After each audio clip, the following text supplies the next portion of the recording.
네, 오늘은 누가복음 말씀 24장 27절 말씀 근거로 해서 옛날이나 지금이나 라는 제목으로 말씀을 전하겠습니다. 성경은 분명히 하나님의 말씀입니다. 제가 비록 제 스스로 세보진 않았지만 사람들이 이야기하기는 2000번이 넘게 주님이 말씀하셨다 혹은 하나님이 말씀하셨다 이렇게 성경에 쓰여 있다고 합니다.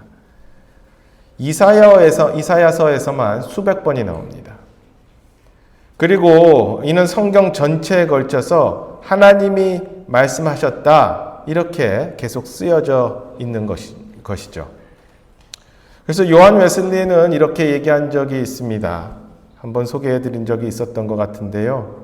성경을 하나님께서 쓰신 것이 틀림없다. 만약 솔직하고 정의롭고 선한 사람이 썼다면 하나님이 말씀하시지도 않았는데 하나님께서 말씀하셨다라는 구절을 그렇게 많이 썼을 수가 없다. 만약에 사기꾼 같은 악인이 썼다면 성경에는 악인이 멸망한다는 구절이 그렇게 많은데 스스로 멸망하고자 그렇게 썼을 리도 없다. 그러기에 하나님이 말씀하셨다라는 그 말씀은 실제로 하나님이 말씀하셨기 때문에 그런 것이다. 이렇게 이야기를 합니다. 말이 되죠?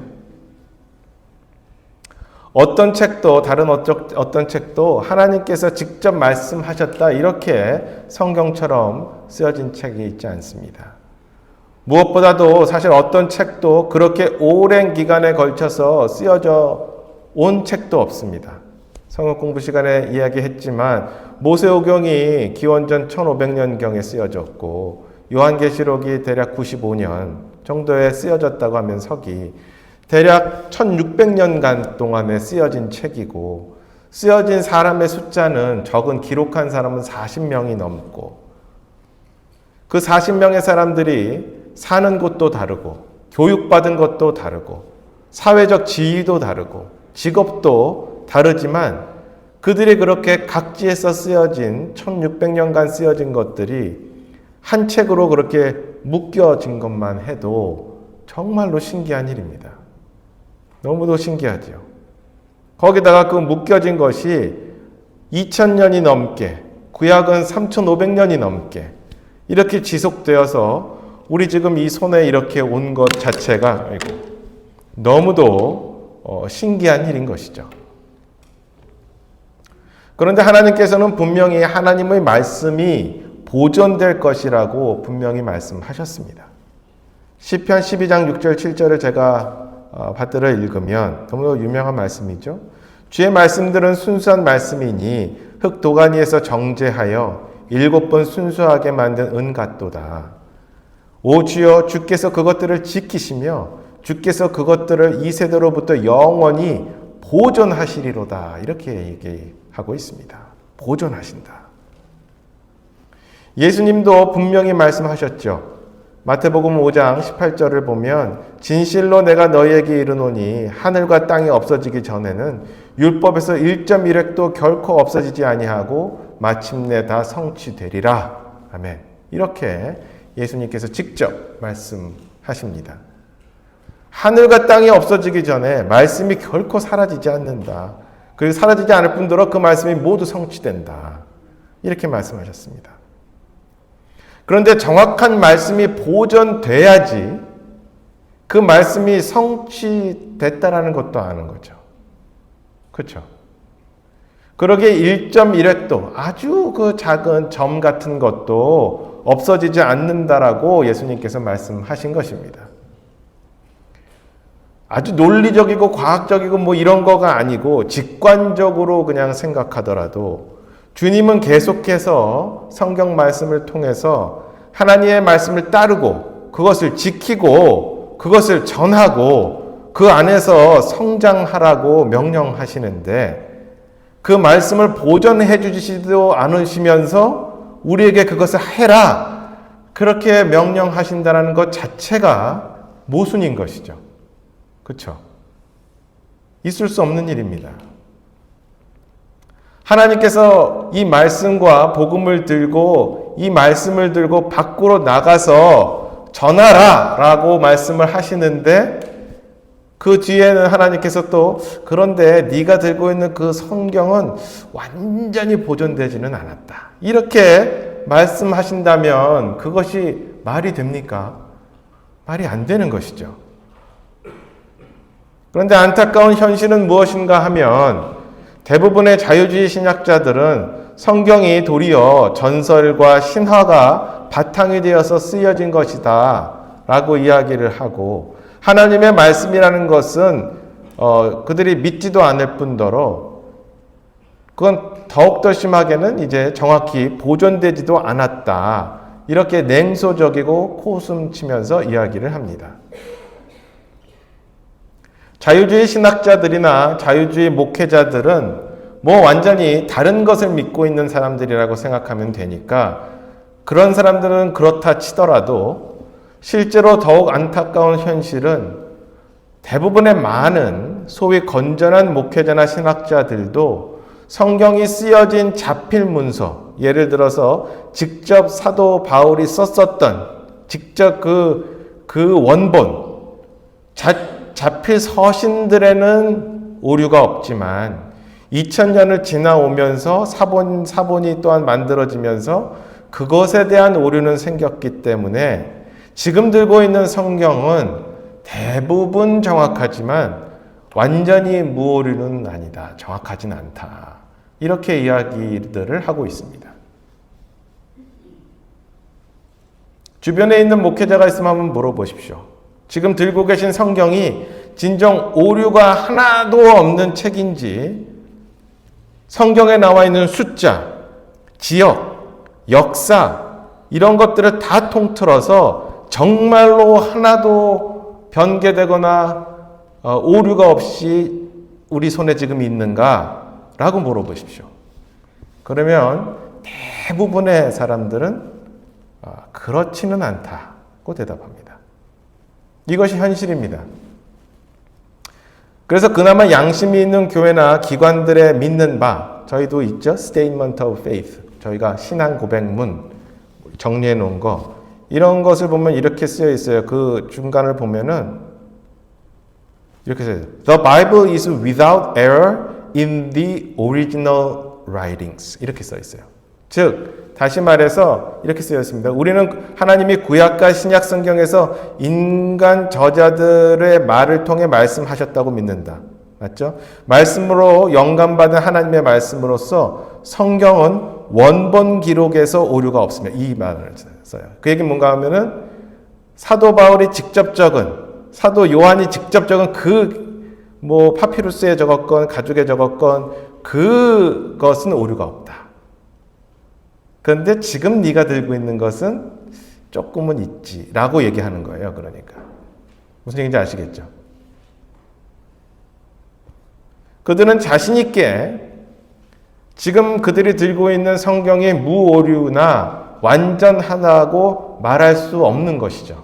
그렇기 때문에 이렇게 집어넣는 겁니다. 그나마 양심 있는 거예요. 이렇게 적으니까. 그렇죠? 오리지널 라이팅에는 에러가 없다. 많은 믿음 좋다는 현대 그리스도인들도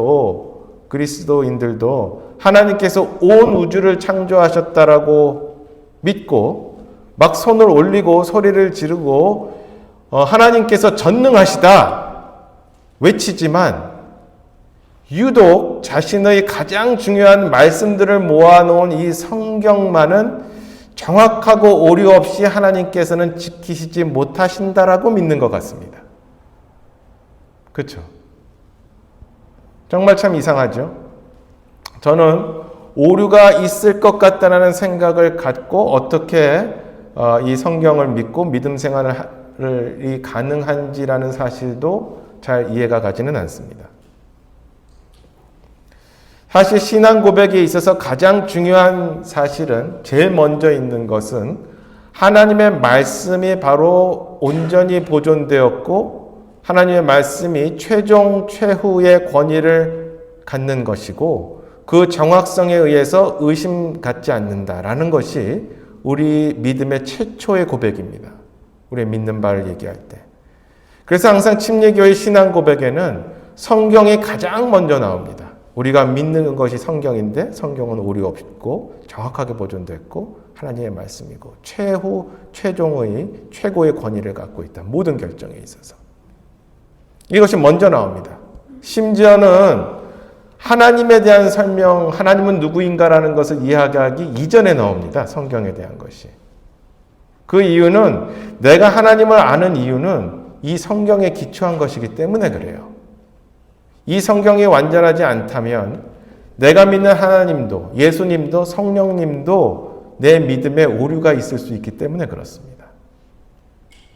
성경에는 예수 그리스도께서 그리스도이시기 위한 하나님이시기 위한 메시아이시기 위한 성경 구절, 구약의 성경 구절이 대략 300개 정도 나온다고 합니다. 피터 스토너라는 사람이 구약의 메시아의 예언, 이런 메시아라면 이런 것들이 이분한테서 일어나야지 메시아이다 라는 대언들 중에서 일부 아주 명확하고 구체적인 것, 그것들을 선별하여서 그 대언이 우연히 이루어질 확률을 추정했어요. 그는 대개 8개의 주요 대언들, 예를 들어서 베들레헴에서 탄생했고 나귀를 타고 예루살렘에 입성하고 은 30개의 배신당하고 이런 것들을 분석하여서 그 확률을 이야기했습니다. 그래서 베들레헴에서 태어날 확률, 예를 들어서 그러면 그 당시에 전체 유대인들의 인구 중에서 베들레헴에서 그 시간에 태어날 확률, 이런 것을 계산할 수 있잖아요. 이런 것을 계산해서 쭉 계산을 했어요. 그래서 8개의 대언이 동시에 이루어질 확률, 한 사람에게. 그것을 계산을 했더니 대략 10의 17제곱분의 1이래요. 그게 100경분의 1이라고 그래요. 그러니까 이게 그러니까 도저히 숫자로 표현이 안 되는 겁니다. 몇 개를 했는데? 8개를 했는데. 8개를 했는데 100경분의 1로 계산이 됩니다. 300개의 예언, 대언을 확장해서 생각하면 도저히 숫자로 표현할 수 없는 개수가 나오는 것이죠. 48개 예언을 했을 경우에 대략 10에 157승이 나온다고 합니다. 이건 그러니까 우리 단어로는 없어요. 몇 경 이것도 없는 거예요. 그러니 300개라고 했었을 때는 어떤 사람이 얘기하는데 우주 전체에 존재하는 원자의 수보다도 많대요. 그것분의 1. 그러니까 이것은 불가능한 일이다 라는 것을 얘기하는 것이죠. 그 300개의 모든 대언이 메시아이신 예수 그리스도 한 분에게 나타날 수 있는 확률은 우주의 원자의 숫자보다도 적은 그 확률의 숫자다. 그 중에 하나. 그런데 그분이 예수 그리스도이시고 예수님도 스스로 그 모든 것이 가리키는 그 사람이 누군가 하면 나다라고 예수님께서 말씀하신 것입니다. 일단 예수 그리스도께서 초림하셨을 때 2000년 전에 그때는 신약이 있었어요? 없었어요? 없었죠. 그렇죠? 신약 없었죠. 없었습니다. 신약은 예수님이 돌아가시고 대략 한 10년 정도 뒤부터 이제 쓰여지기 시작했잖아요.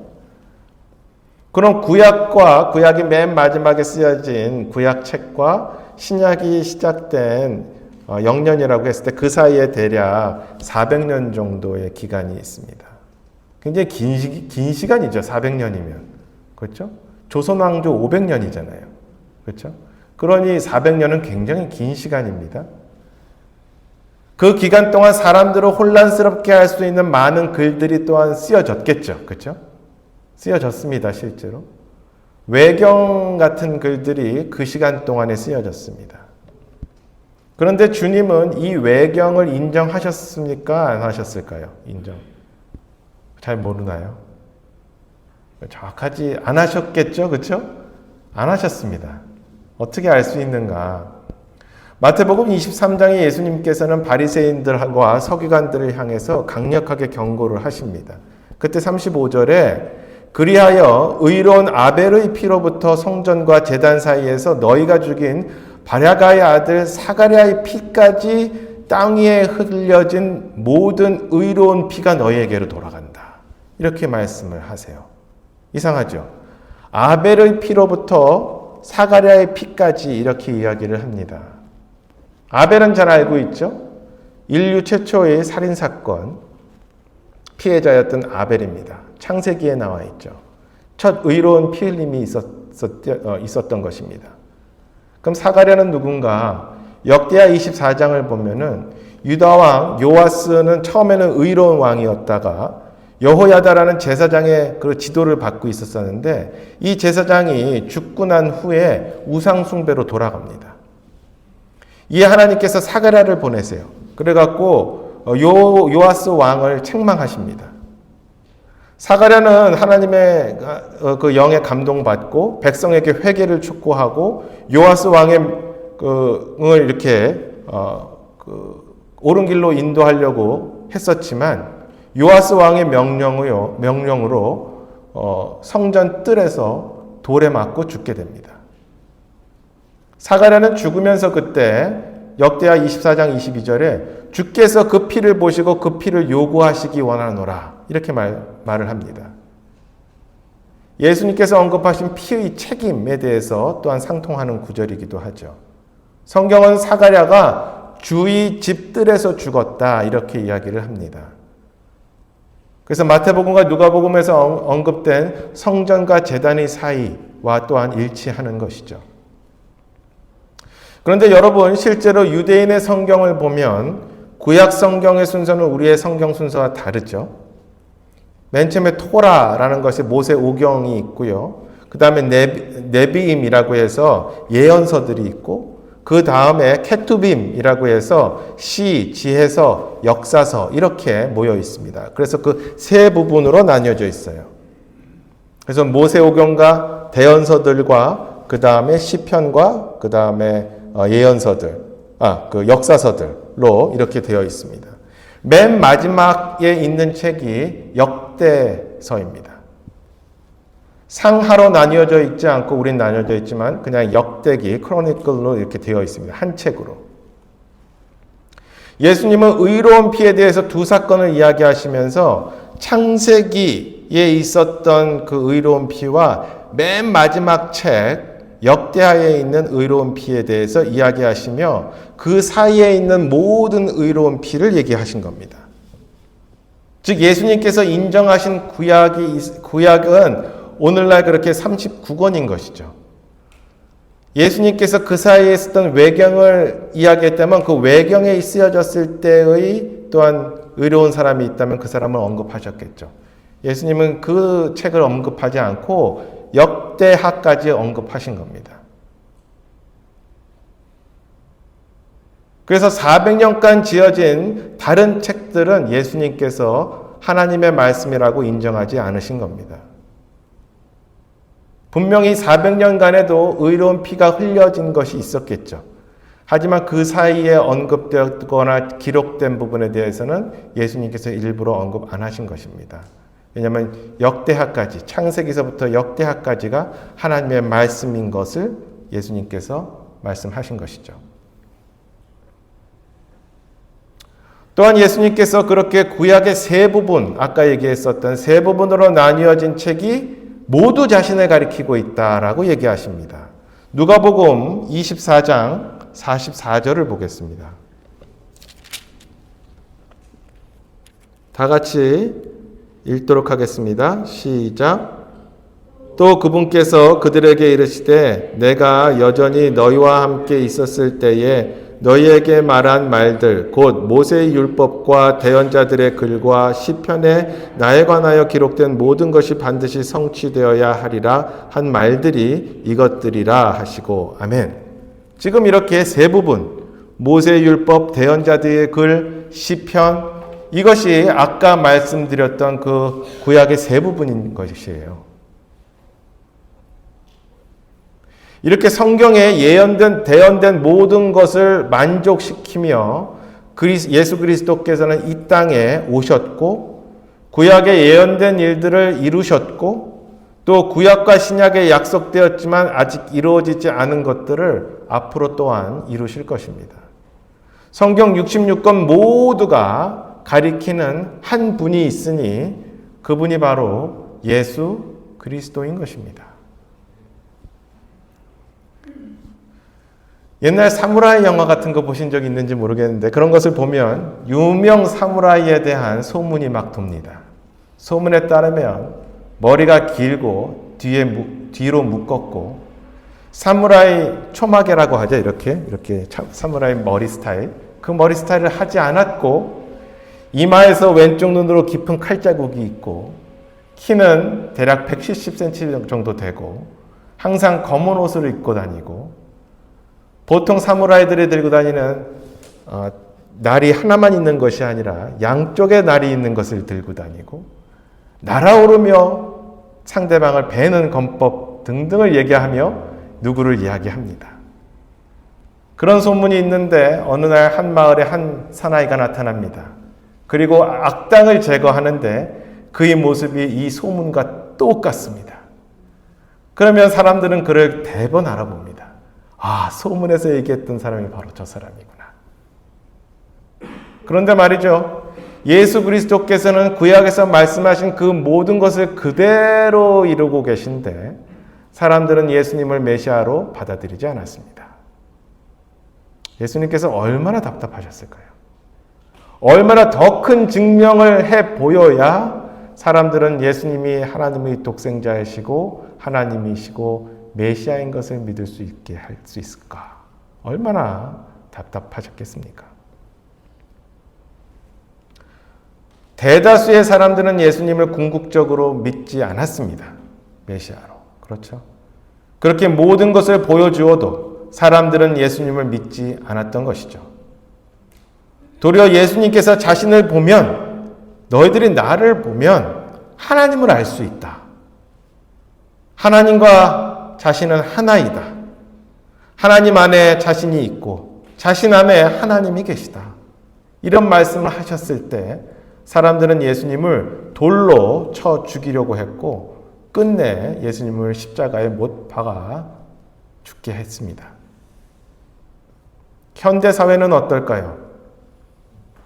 예수님이 오셨을 때와 다르지 않습니다. 우리는 더욱더 확실한 증거인 완성된 하나님의 말씀, 이 성경을 갖고 있습니다. 예수님께서 분명히 역사적으로 오셨고 죽으셨고 대언된 대로 부활하셨습니다. 하나님의 말씀을 통해 우리는 예수님과 하나님과 성령님이 한 하나님인 것을 믿고 알고 그 세 분이 본질적으로 한 하나님이신 것을 우리는 알고 있습니다. 그럼에도 지금 이 시대는 진정 믿음을 찾기 어렵습니다. 하나님의 말씀에 대한 해석은 점점 왜곡되어 가고 신학이라고 하고 있는 이 가면을 쓴 학문은 이제 하나님의 말씀을 전설과 신화쯤으로 해석하고 맙니다. 하나님의 말씀에서 벗어나 방언이나 치유나 환상 같은 것을 더욱더 이야기하며 은사주의가 팽배해 있어서 경험이 말씀 위에 있는 현재의 기독교를 보게 됩니다.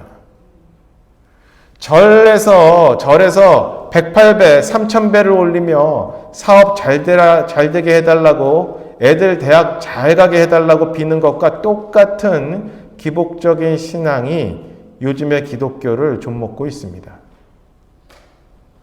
정말 이런 것을 보면 예수님이 오실 때가 되지 않았나 싶습니다. 분명히 누가복음 18장 8절에 예수님께서는 이렇게 말씀하십니다. 내가 너희에게 이르노니 그분께서 속히 그들의 원수를 갚아주시리라. 그럼에도 불구하고 사람의 아들이 올 때에 땅에 믿음을 보겠느냐. 이렇게 말씀하십니다. 주님이 다시 올 때에 주님은 이 땅에서 믿음을 찾아볼 수 없을 정도로 이 땅의 세상이 망가져 있을 것임을 미리 말씀하고 계십니다. 그래서 예수 그리스도께서 오실 날이 정말 얼마 남지 않은 것 같습니다. 저는 지금 이 시간에 예수님께서 마치 초림 때처럼 다시 오신다 하더라도 사람들이 그분을 받아들이지 않을 것 같습니다.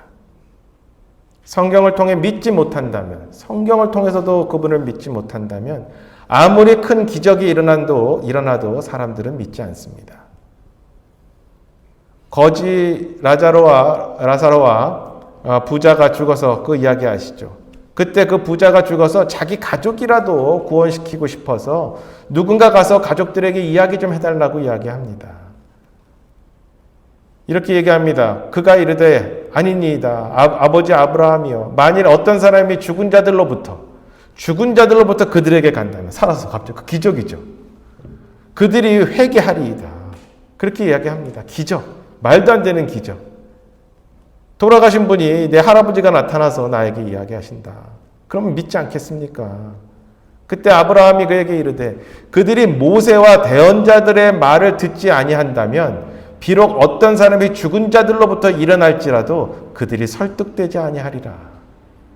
그렇게 이야기하십니다. 사람의 마음은 그렇게 강팍합니다.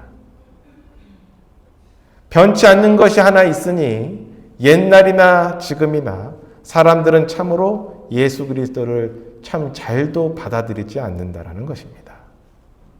옛날이나 지금이나 말이죠. 그런데 그럼에도 불구하고 옛날이나 지금이나 소수의 사람들은 진정 감사하며 예수 그리스도를 받아들입니다. 이것을 되돌아보면 구원받은 우리 교회 성도들은 진정으로 주님께 감사드려야 합니다. 진정 주님의 은혜에 감사드려야 합니다. 성도 여러분, 여러분은 이 성경이 진정 하나님의 말씀인 것을 믿으십니까? 그 믿음이 내 안에 있나요? 성경이 진실되게 하나님의 말씀이라고 믿는 그 믿음 하나도 기적과 같은 믿음입니다. 기적입니다, 이것은. 그 기적이 주님의 은혜로 우리에게 일어난 것입니다. 병 고치고 랄랄랄라 방언하고 내 애가 하버드에 가고 이것이 기적이 아닙니다. 이 성경의 주님의 말씀으로 믿어지는 것만으로도 우리는 정말로 축복받은 사람들입니다. 그리고 이 말씀을 통한 그 복음, 우리 주 예수 그리스도의 피가 내 모든 죄를 사해 주셨고 주님의 의가 나에게 왔다라는 그 믿음을 갖게 하신 그것은 진정 주님의 은혜입니다. 정말 숫자로 살펴봤을 때 소수만이 가질 수 있는 그 믿음입니다. 예수님은 도마에게 요한복음 20장 29절 도마야 너는 나를 보았으므로 믿었으나 보지 않고도 믿는 자들은 복이 있도다. 아멘. 라고 말씀하시며 믿는 자들이 복이 있다. 기적을 보고 믿는 것이 아니라 말씀을 믿는 자들이 복이 있다. 그렇게 말씀하십니다. 기적이 다른 것이 아닙니다. 저는 아무리 생각해봐도 이 성경이 진정 하나님의 말씀이라고 믿어지는 이 믿음이 기적 같습니다. 옛날이나 지금이나 사람들의 주의 말씀을 받아들이지 않는 것은 똑같습니다. 많은 사람들이. 그러나 한편으로 옛날이나 지금이나 그 숫자는 적지만 주님의 말씀을 믿고 구원받고 지금은 주님 곁에 있는 많은 믿음의 선배들이 있음에 또한 감사드립니다. 성도 여러분, 그런 선배의 라인에 우리가 그 라인에 서 계신 것에 주님께 감사드리시기 바랍니다. 성경을 믿는 믿음, 그것을 주심에 또한 감사하시기 바랍니다. 그 말씀의 복음을 믿고 예수 그리스도를 나의 주요, 내 그리스도를 받아들여 구원받은 것에 감사드리시기 바랍니다. 나를 구원하신 그 은혜에 감사하시기 바랍니다. 옛날이나 지금이나 그렇게 어려움 속에서도 주님을 믿었던 사람들 안에 나도 속한 것에 감사하시기 바랍니다. 옛날이나 지금이나 일들은 똑같이 일어납니다. 그러나 주님 안에 거하는 소수 속에 우리가 속해 있다라는 것. 옛날이나 지금이나 우리에게 절대적으로 필요한 분은 우리 주 예수 그리스도 한 분밖에 없습니다. 기도하겠습니다.